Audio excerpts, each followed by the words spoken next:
Hi, I'm Jen Giroux, and I'm a real estate agent with Keller Williams Realty. And this is episode number 43 of Stow Place Like Home, where I talk with groups, individuals, and small businesses in and around our community. And today I'm talking with the librarian at the Randall Library, Tina, and she is going to talk to us about all the cool things going on there.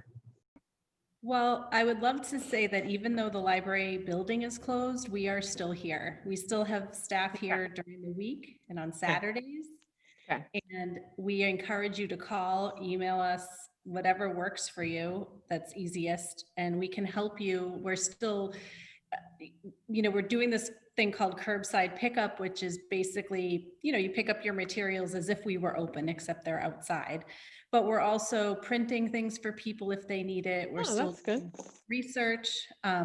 So feel free, no question is too little to see if we can provide any services. We're just trying to do as much as we can, even though people can't come into the building. Mm-hmm. So what's been the easiest way? What are you seeing most of communication wise?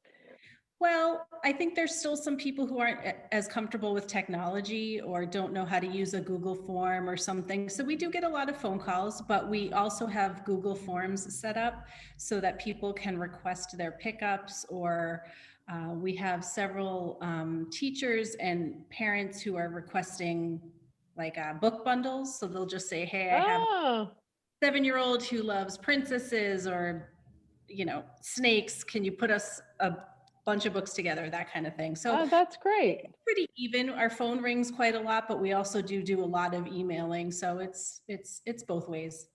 So what can someone do? Let's say they are not a member yet of the library. How can they join? Absolutely. So all they need to do is, again, call us or email, and we will request some sort of identification so that we know that you live in Stow. But other than that, it's quite simple. We'll sign them up and then leave their library card outside, and they can come get it at their convenience, and then they can start using all the services that the library provides. Oh, that's great. Okay. We're trying to make it as easy as possible. Yeah, right. Exactly. It's uncommon time, so. Yeah, I drive by the library probably 5 times a day, and there's always the brown bags out there. It's great. Well, we're hoping, actually, that's a good point. We're hoping we have a vestibule, so we're planning on having the bags moved inside, not inside the library per se, but that little area that we have, because with the snow and the wind, we've seen a lot of kind of bags flying around. So we're hoping that in the really hard winter months, we can get those inside just to protect them. Okay, so that vestibule will be open after hours? No, it won't be. It'll be just like curbside pickup, but just to kind of save the books and everything from the elements. Just kind of like in the summer when it was super hot, we tried not to leave everything out in the blazing sun, but we'll be advertising that as soon as I can get a locksmith here. So let's say COVID aside, what can you tell us about the library that will bring us in? So our children's librarian, Chris, is amazing. She does so many programs, and in COVID, they've turned virtual. But at the same time, we've seen a huge increase in take-home crafts. People are stuck at home. They want things to do with their kids, and not just kid crafts, adult crafts. One of our staff, Megan, put together a potpourri thing where you could make your own, and it was a huge hit.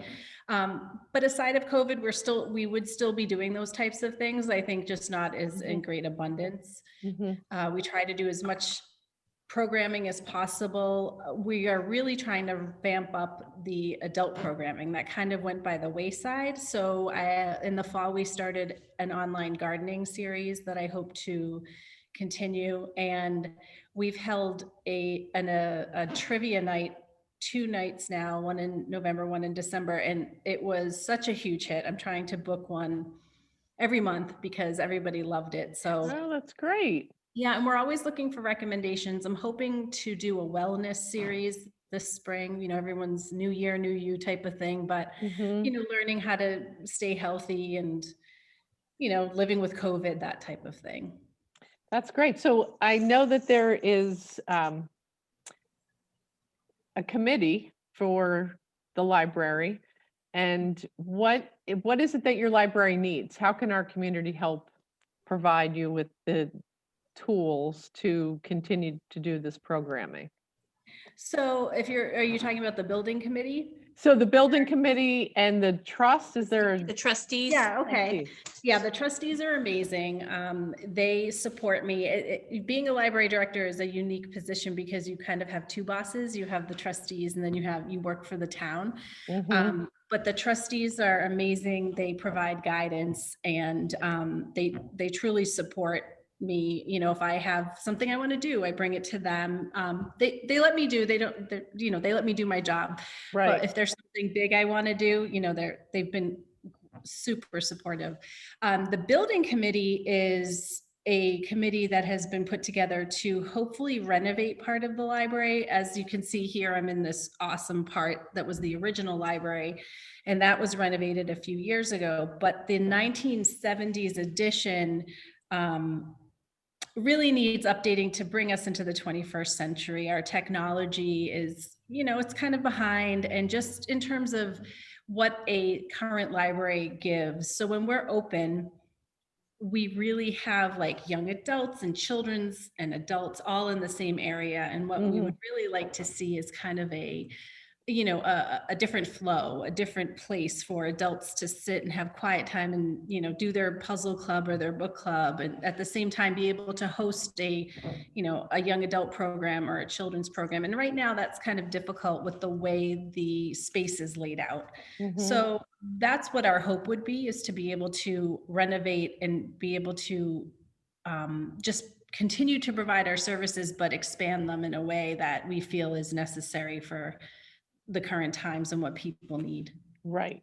Okay. Yeah. I mean, as a kid, I always remember going to our local library, and it was where you could go and talk to your friends. And then when certain people came in, we got in trouble, and you just want to be able to go and have a safe place to gather, and then have other people be able to have quiet time as well without feeling. Absolutely. And I think that the days of shushing, those are kind of out the door. The library isn't a quiet space anymore. And when the irony is, I was here only 3 months before we closed to COVID, which blows my mind because it feels like forever. But in that short amount of time, when the kids would come from the middle school, they can walk. So they'd come in and they'd want a place to sit and play games and talk to their friends.